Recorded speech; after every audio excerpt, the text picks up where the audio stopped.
Pour arriver jusqu'à eux, il faut prendre le bateau. À une soixantaine de kilomètres de Monrovia, ces petites îles sont devenues leur refuge, où une ONG leur apporte à manger 2 fois par jour. Ceux qui leur lancent bananes et noix de coco ont été formés pour les approcher sans les effrayer. Ces chimpanzés sont en effet de grands traumatisés, rescapés d'un projet de recherche médicale américain. Ils ont subi de nombreuses procédures invasives, dont des biopsies. Certains des chimpanzés que vous voyez ici ont probablement subi, pendant la durée des recherches, environ 400 biopsies. Ce qui signifie qu'ils ont été anesthésiés 400 fois, qu'ils ont été terrifiés 400 fois.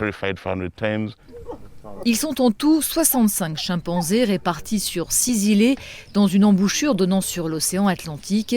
Lorsqu'ils étaient utilisés en laboratoire, ils étaient environ 400. Des chercheurs américains ont mené des expériences sur eux pendant une trentaine d'années. Ces cages ont été construites par la Banque du sang de New York dans les années 70, quand ils sont arrivés dans ce pays et lancé leurs recherches en 1974. Ils ont commencé à récupérer des chimpanzés dans l'arrière-pays et ces chimpanzés ont été placés dans ces cages, 2 par cage, un mâle et une femelle. Sur ces îlets coupés du reste du monde, en plus des traumatismes subis en laboratoire, les singes ont failli mourir de faim lorsque le Libéria a basculé dans la guerre civile à la fin des années 80. Tous les expatriés sont repartis, donc on est resté là, avec les chimpanzés. Les singes ne doivent leur survie qu'au risque pris par le personnel local pour les nourrir un minimum de leur poche. Un personnel qui ne pourra pas se résoudre non plus à les abandonner lorsqu'en 2015, la Banque du sang de New York met fin à son projet de recherche au Libéria et coupe tous les fonds. Grâce à des financements fournis par des ONG et par une banque américaine, ils continuent à s'occuper des chimpanzés, rendus incapables de se débrouiller par eux-mêmes et devenus dangereux pour les autres en raison des maladies contractées pendant leur captivité.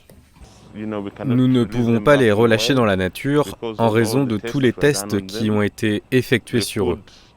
Ils pourraient avoir un effet dévastateur sur la conservation des autres chimpanzés, des chimpanzés en liberté ou des chimpanzés sauvages. Après avoir soulevé une campagne d'indignation mondiale, la Banque du sang de New York a fini par signer en 2017 un accord pour partager les coûts de prise en charge des singes avec l'ONG Humane Society International qui œuvre pour la protection des animaux. Cette prise en charge n'est pas une mince affaire. Chaque matin, c'est 200 kilos de nourriture qu'il faut fournir aux singes et 120 kilos chaque soir. L'ONG prévoit de vasectomiser les mâles pour que la population ne se renouvelle pas. Mais pour l'instant, beaucoup de ces primates ont une vingtaine d'années et leur espérance de vie tourne autour de 60 ans. Ces bateaux n'ont donc pas fini de naviguer pour nourrir les chimpanzés confinés à vie sur leurs îles.